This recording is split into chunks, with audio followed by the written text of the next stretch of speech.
지난주에 우리는요 8장 1절부터 5절까지의 말씀을 통해서 하나님께서 범죄한 이스라엘 백성들을 심판하여 허락하셨던 그 가나안 땅에서 쫓아내시고 이방 나라의 포로로 살아가게 하셨지만, 그럼에도 불구하고 하나님의 백성들을 향한 그 사랑이 여전히 크고 놀랍다는 사실에 대해서 이야기를 했었습니다.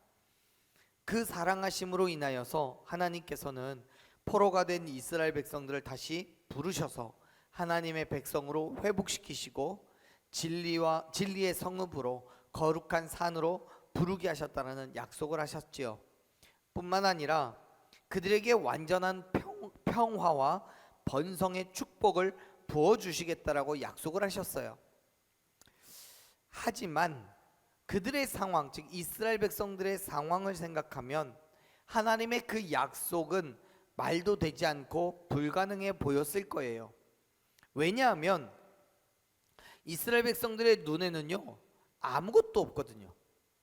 하나님께서 이렇게 8장 1절부터 5절까지 말씀을 하시는 그 과정 중에 무슨 마법처럼 마술처럼 어떤 없었던 것이 갑자기 생겨난다거나 뭐 3일 만에 성전을 세우시겠다라는 말씀을 하신 예수님처럼 성벽이 갑자기 세워져서 그들이 뭐 모세가 홍해를 가르듯이 정말 하나님의 역사하심을 눈으로 보고 있는 게 아니거든요. 아무것도 없어요. 여전히 이방 민족들의 공격은 계속되어져 있고요. 여전히 황폐해져 있는 땅과 무너져 있는 성전과 성벽이 눈에 보이거든요. 그래서 하나님께서 선포하시는 그 희망이 정말 온전히 받아들여지지 않는 거예요. 믿어지지가 않는 거예요. 그렇기 때문에 이스라엘 백성들의 입장에서는요 하나님의 약속이 현실적으로는 도저히 이루어질 수 없을 것 같았어요. 그때 하나님께서는 스가랴를 통하여서 다시 말씀을 하셔요. 뭐라고 말씀하시냐면 6절 말씀 읽어볼게요. 6절 읽습니다. 만군의 여호와가 이같이 말하노라. 이 일이 그날에 남은 백성의 눈에는 기이하려니와 내 눈에야 어찌 기이하겠느냐. 만군의 여호와의 말이니라. 아멘. 지금 하나님께서 이렇게 말씀하시는 거예요. 내가 너희에게 약속한 것이 너희 눈에는 정말 이루어질 수 없는, 말도 되지 않는 불가능한 것처럼 보이겠지. 당연하지. 하지만 내 눈으로 보면 절대로 불가능하지 않아. 내 눈으로 보면, 내 시선과 내 기준에서 보면 절대로 이상한 일이 아니야 라고 말하는 거예요. 왜요? 나는 만군의 여호와이기 때문에요. 여기서 우리 성경에 기이하다라고 번역되어 있는 히브리어 단어는 기적적인, 이해할 수 없는 이런 뜻을 가지고 있습니다. 따라서 일상의 삶에서는 보기 힘든 특별하고 경이로운 장면이 펼쳐지는 것을 의미해요. 다시 말하면 사람의 생각과 경험으로는 절대로 할 수 없는 그 일이 하나님이기 때문에 아무렇지도 않게 이룰 수 있다는 얘기예요. 일반적으로는 보기 어려운 특별한 일이라는 거죠. 그렇습니다. 예루살렘 성이 하나님께서 말씀하신 대로 완전히 세워지기에는 군사력도 방어력도 경제력도 어떤 것도 갖춰진 것이 없어요. 그러니까 이스라엘 백성들의 눈에는 하나님의 약속이 말도 안 되는 얘기인 거예요. 사람의 기준으로 보면 이해할 수 없는 일인 거예요. 하지만 사랑하는 여러분, 인간적으로 사람의 기준에서는 그렇게 기이한 것이겠지만 하나님께서 말씀하시죠. 당신의 기준에서는 절대로 기이한 것이 아니라고요. 왜요? 하나님께서는 당신이 뜻하신 대로 모든 것을 다 이루시는 전능하신 분이시고, 말씀하신 약속을 1.1획도 틀림없이 이루시는 신실하신 분이시기 때문입니다. 할렐루야. 그렇기 때문에 하나님의 그 약속의 성취는 내 상황과 형편에 따라 좌우되는 게 아니라 하나님의 능력과 그의 신실하심에 있음을 여러분 믿으시길 바랍니다. 정말 그래요. 여러분 생각해 보세요. 이스라엘 백성들이 그들의 잘못으로 인해서 포로가 되었어요. 그리고 지금 70여 년 만에 예루살렘으로 돌아온 거예요. 그런데 그 일이 이스라엘 백성들의 철저한 회개와 신앙적 열심으로 된 것이 아니잖아요. 그것은 전적으로 하나님의 은혜였고 이스라엘 백성들을 향한 하나님의 긍휼하심에 대한 결과였다는 것을 여러분 기억하셔야 됩니다. 그리고 뿐만 아니라 현재 시점에서 그들이 이루어내야 하는 것, 즉 성전을 재건하고 성벽을 세우는 것, 온전한 하나님의 나라를 만드는 것 또한 그들의 열심과 능력으로 되는 게 아니잖아요. 하나님의 능력과 그의 힘에 의해서 준비되고 세워져 가는 거예요. 그러니까 하나님은 하실 수 있는 거예요. 출애굽 당시에 하나님께서 행하신 일을 기억해 보시길 바랍니다. 애굽에서 종으로 살아가던 이스라엘 백성들에게 모세는 하나님께서 과거 아브라함과 맺으신 언약을 성취하기 위해 젖과 꿀이 흐르는 가나안 땅으로 인도해 내시겠다고 말씀하셨어요. 그런데 애굽에서 살아가고 있던 이스라엘 백성들에게는 그 일이 가능해요, 불가능해요? 불가능해요. 되어지지 않는 거예요. 왜요? 애굽에 가지고 있는 그 힘과 능력을 또 바로의 완강함을 생각하면 말도 안 되는 얘기예요. 절대로 모세가 말하는 것처럼 될 거라는 기대를 할 수가 없어요. 하지만 사랑하는 여러분, 하나님께서는 모세를 통해 그 일을 이루어 내셨다는 것을 여러분 기억하시길 바랍니다. 10가지 재앙으로 그들의 강성함을 무너뜨리셨고 완강한 바로를 굴복시키셨잖아요. 그렇게 이스라엘 백성들을 하나님의 전능하심과 신실하심으로 애굽에서부터 나오게 되었어요. 그렇다면 여러분, 앞에서 하나님께서 이스라엘 백성들에게 약속하신 그 일은 어떻습니까? 그 약속 또한 사람의 생각이나 경험에서는 불가능하고 말도 안 되는 것 같을지라도 하나님의 능력과 그의 힘이라면 당연히 가능한 말씀이라는 것을 여러분 믿으시길 바랍니다. 그렇습니다, 여러분. 이스라엘 백성들의 조건과 형편과는 상관없어요. 하나님의 약속은 전능하신 하나님, 신실하신 하나님께서 반드시 이루실 것을 믿으시길 바랍니다. 인간의 시선으로는 기이한 일이겠지만 하나님의 입장에서는 결코 기이한 일이 되지 않는 거예요. 사랑하는 여러분, 지금 우리를 통해서 이루시려는 하나님의 뜻은 무엇입니까? 물론 우리 교회를 통해서 이루실 일도 있겠지만 저와 여러분 각자의 삶을 통해서도 이루실 일이 있습니다. 그 일들이 내 생각과 경험으로는 불가능한 일인 것처럼 보일 거예요. 왜요? 그 일을 해내기에는 우리의 상황과 형편이 말도 안 되니까요. 물질도 환경도 그리고 건강도 어떤 것도 하나님의 계획과 그 뜻을 이루어내는 게 내기에 풍족할 수가 없어요. 그러나 사랑하는 여러분, 그 모든 것은 우리가 하는 일이 아닙니다. 하나님께서 말씀하셨다면 그가 이루실 것을 믿으시길 바랍니다. 하나님의 약속을, 하나님의 능력과 힘을 내 상황과 내 경험과 지식으로 판단하고 제한하지 마세요. 여러분, 이스라엘 백성들이 출애굽한 이후에 광야에서 고생했던 것을 생각해 보세요. 그들이 하나님을 대적하고 원망하고 불신했던 것은 하나님의 힘과 능력을 판단하고 제한했기 때문이에요. 그래서 하나님은 그들을 책망하시고 광야에서 40년 동안 하나님의 전능하심을, 하나님의 지혜와 그의 능력을 확실하게 가르쳐 주시는 거예요. 사랑하는 여러분, 지금 우리의 상황을 생각해 보면 하나님께서 왜 나에게 그러한 비전을 주셨고 그렇게 살아가게 하셨는지에 대한 의문이 들 때가 있어요. 그렇다면 여러분, 그것을 믿음의 눈으로 다시 바라보십시오. 말씀에 비추어 하나님의 힘과 능력으로 평가해 보십시오. 내 기준이 아니라 하나님의 기준으로 바라보시라는 얘기입니다. 하나님께서는 모든 것을 가능하게 하실 줄로 믿습니다. 내 눈으로 보면, 내 기준에서 보면 기이할 수밖에 없는 그 일이 하나님의 기준 속에서는 결코 기이한 일이 아닌 거예요. 민수기 21장 23절 말씀 보세요. 하나님께서 모세에게 말씀하셨어요. 뭐라고요? 여호와의 손이 짧으냐 내가 이제 내 말이 네게 응하는 여부를 보리라고 말씀하셨어요. 나에게 주어지는 재정적인 문제, 상처로 인해서 무너진 누군가와의 관계 또는 질병의 문제들로 인해서 좌절하고 넘어져서 포기하고 싶을 때마다 나는 할 수 없으니까 하나님께서 행하신다는 것을 믿음으로 담대히 그 길 가운데로 나아가는 저와 여러분들에게 간절히 축원합니다.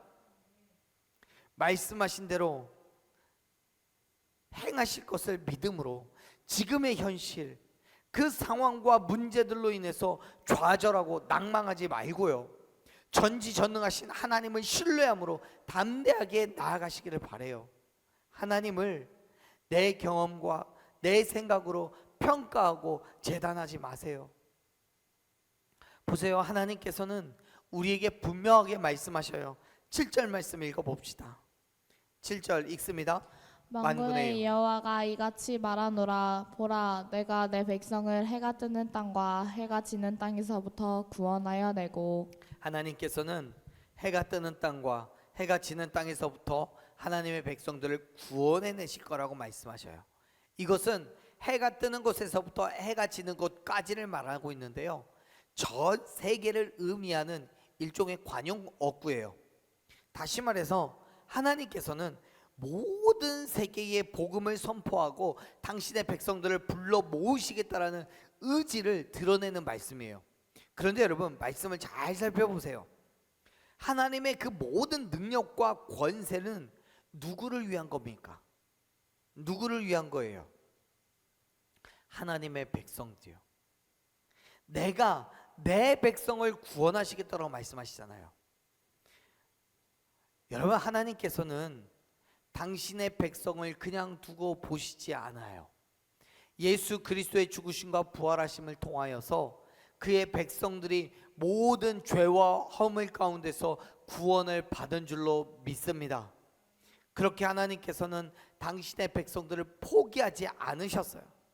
비록 그들이 하나님과의 관계를 깨어버리고 우상을 섬기고 자기의 만족과 유익을 위해서 살았으나 긍휼하신 하나님께서는 당신의 백성들을 여전히 사랑하셔서 그들에게 구원을 허락해 주신 거예요. 그렇기 때문에 내 백성을 내가 구원하시겠다라고 말씀하시는 거죠. 사랑하는 여러분, 하나님의 백성된 삶을 살아가시기를 바랍니다. 하나님의 백성이 된다는 건 다른 게 아닙니다. 베드로전서 2장 9절부터 10절까지의 말씀을 보면요, 이미 우리는 하나님의 택함을 받은 사람들이에요. 이미 택함을 받았어요. 그래서 우리를 위해서 예수 그리스도가 이 땅에 오셔서 십자가에서 죽으시고 부활하신 거예요. 우리는 하나님의 주권적인 선택을 받았기 때문에 이제는 하나님의 제사장으로 거룩한 나라로 살아가기만 하면 되는 거예요. 믿음으로 하나님의 예수 그리스도의 죽으심과 부활하심을 믿음으로 그 일 가운데 나아가면 되는 거예요. 그렇게 세상의 빛으로 살면서 하나님을 드러내면 되는 거예요. 사랑하는 여러분, 지금 우리의 모습이 어떻든지 하나님께서는 이미 저와 여러분을 사랑하시고 당신의 백성으로 불러주신 것을 믿으시길 바랍니다. 예수 그리스도께서 저와 여러분을 위해서 죽으시고 부활하심으로써 그 모든 조건이 완성이 되었어요. 이제는 그 사실을 믿음으로 우리의 모든 죄의 문제를 해결하시고 죄와 사망에서부터 자유와 회복을 경험하게 하시는 하나님께로 나아가기만 하면 되는 거예요. 말씀에 순종하기만 하면 되는 거예요. 하나님의 제사장과 같이 거룩한 나라로 살아가기만 하면 되는 거예요. 하나님께서는 당신의 백성들을 불러 모아서 당신의 땅에서 당신의 나라에서 그렇게 살아가게 하시겠다라고 말씀을 하셔요. 볼까요? 8절 말씀 읽어봅시다. 8절 인도하여다가 예루살렘 가운데에 거주하게 하리니 그들은 내 백성이 되고 나는 진리와 공의로 그들의 하나님이 되리라. 아멘. 하나님께서는 당신의 백성들을 인도하여서 예루살렘 가운데 거주하게 하실 거라고 말씀하셔요. 이것은 전적으로 누가 하는 거예요? 하나님이 하시는 거예요. 할렐루야. 하나님께서 포로된 가운데 있었던 이스라엘 백성들을 불러 모으셔서 예루살렘으로 옮겨 주신 거예요.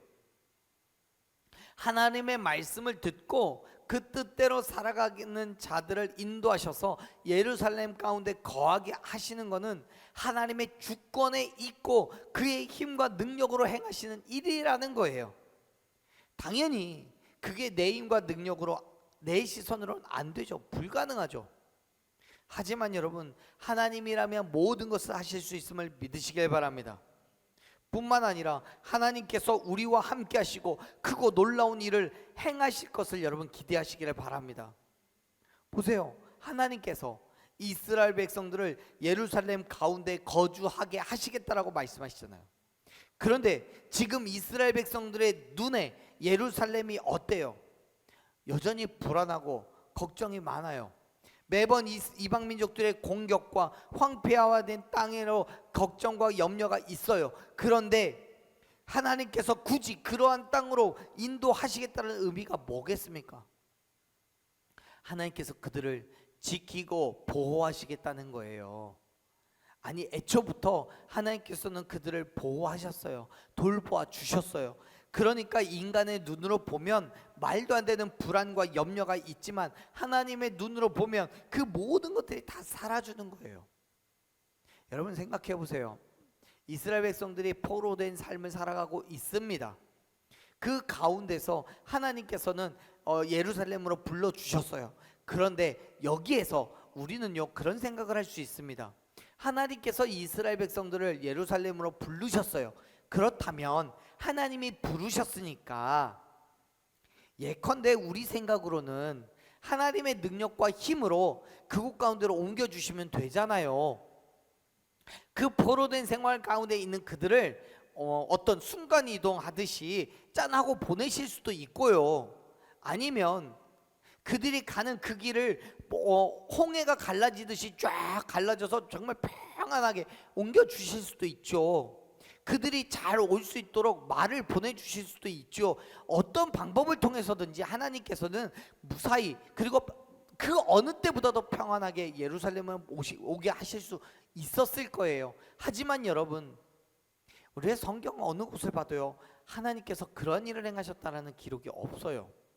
오히려 하나님께서는 이스라엘 백성들의 마음으로 움직이셔서 그들의 발로, 그들의 선택에 의해서 예루살렘으로 오게 하셨어요. 그래서 여전히 지금 이 순간에도 여전히 바벨론에, 아수르에 남아있는 이스라엘 백성들이 있단 말이에요. 무슨 얘기냐면요, 하나님께서는 이스라엘 백성들의 선택에 맡겨 놓으셨고 그 선택 속에서 그들이 하나님의 인도하심을 받아 하나님의 지키시고 보호하심을 받아가며 예루살렘으로 오게 된 거예요. 그렇다면 예루살렘에 도착한 그 상황 속에서는 이들은 하나님의 크고 놀라우신 일들을 기대하고 믿어야지요. 그리고 하나님이 행하실 일을 바라보면서 그들에게 주어진 그 일이 정말 말도 안 되는, 있을 수 없는 일이라고 할지라도 하나님의 기준 속에서는 반드시 이루어내실 거라는 것을 믿고 확신하며 가야지요. 그런데 그들은 그들의 인간적인 눈으로 보면서 그 상황을 평가하면서 하나님의 일을 재단하고 믿지 못하고 평가하는 거예요. 사랑하는 여러분, 우리의 눈으로 보면 아무것도 되어지지 않고 부족한 것 투성이인 우리의 삶의 모습들이 있습니다. 내 기준 속에서는 있을 수 없는 일과 같이 불가능한 것으로 평가할 수 있는 일도 있습니다. 하지만 여러분, 하나님의 기준 속에서는 그 모든 것들이, 우리의 불안과 염려가, 걱정과 근심이 다 사라지고 언제 하나님의 안에서 모든 것을 행하실 수 있음을 믿게 될 줄로 믿습니다. 왜요? 하나님께서 우리를 당신의 백성으로 삼으시고 우리에게 진리와 공의로 역사하실 것이기 때문에요. 그렇습니다. 여러분, 진리와 공의는 하나님께서 자기 백성들을 다스리는 두 가지 원칙이에요. 진리는 하나님께서 자기 백성을 향한 당신의 언약을 따라 행하신다라는 거예요. 여기에는 하나님께서 자기 백성을 결코 버리지 않으시겠다는 의미가 있습니다. 왜냐하면 하나님의 언약의 핵심은 하나님께서 당신의 백성들을 백성으로 삼고 그들의 하나님이 되어 주시겠다라는 약속이기 때문에 그래요. 원래 하나님께서는 그 하나님의 백성을 단 한 번도 버리신 적이 없어요. 이스라엘 백성들이 하나님을 배신하고 우상을 섬겼던 때, 자기 욕심과 만족을 따라 살았던 때에도 하나님께서는 그들을 버리지 않고 긍휼함을 베풀어 주셨어요. 그래서 예수 그리스도를 이 땅에 보내셨잖아요. 우리를 위해서 죽으시고 부활하게 하셨다는 것을 여러분 기억하시길 바랍니다. 그게 하나님의 공의예요. 공의는 공평하다는 거예요. 하나님은 공의로우신 분이기 때문에 절대로 악한 것을 간과하지 않으시고 공평하게 행하시는 거예요. 따라서 당연히 자기 백성이라 할지라도 악을 행하면 그에 따른 징계를 하셔요. 물론 하나님께서 공의로 다스린다는 것은 심판을만을 의미하는 게 아니에요. 무슨 말이냐면 불의함에는 징계하시지만 의로움에는 상으로 갚아주신다는 거예요. 바울 사도는요, 고린도후서 5장 10절에서 우리에게 말씀하시고 있는데요, 우리가 다 반드시 그리스도의 심판대 앞에 나타나게 되면 각각 어떻대요? 선악간에 그 모분을 행하는 것을 따라 심판하신다고요. 사랑하는 여러분, 하나님께서는 분명히 당신의 백성을 버리시는 일은 없지만 그들이 행한 대로 갚으심을 믿으시길 바랍니다. 그렇기 때문에 여러분, 하나님께서 우리를 통해 이루실 일에 시선을 집중하십시오. 나를 위해서 죽으시고 부활하신 예수 그리스도를 믿고 의지하며 그분 앞에 우리의 삶을 내어 놓으시기를 바랍니다. 내 형편, 내 환경, 건강, 물질 이런저런 이유로 좌절하고 넘어지지 마세요. 하나님께서 이스라엘을 진리와 공의로 다스리셨듯이 저와 여러분의 그 모든 죄와 허물에도 불구하고 버리지 않으시고 긍휼하심으로 우리를 붙잡아 주심을 믿으시길 바랍니다. 뿐만 아니라 죄를 행하면 그에 따른 심판도 있다는 것을 기억하시길 바라요.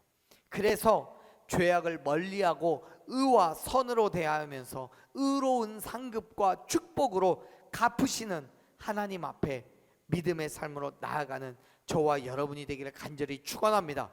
아멘. 사랑하는 여러분, 하나님께서는 저와 여러분을 죄와 허물에서부터 회복시켜 주셨습니다. 구원의 은혜를 부어 주셨습니다. 내가 그럴 만한 자격이 있고 조건이 되어서가 아닙니다.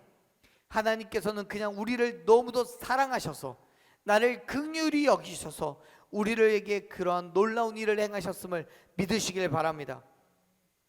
그 약속은 단순히 과거의 이야기가 아니라 오늘 저와 여러분의 삶 가운데서 성취되고 있는 현재 진행형의 사건입니다. 하나님께서 우리를 죄와 절망에서부터 구원해 내셨고 그의 진리와 공의 안에서 살아가는 거룩한 백성이 되게 하셨어요. 그렇기 때문에 하나님의 거룩한 백성으로 결단하며 온전한 그리스도인으로 나아가시기를 바랍니다. 하나님의 놀라운 약속을 붙잡고 이미 이루신 구원을 기억하며 믿음으로 담대하게 나아가는 저와 여러분이 되시기를 간절히 축원합니다.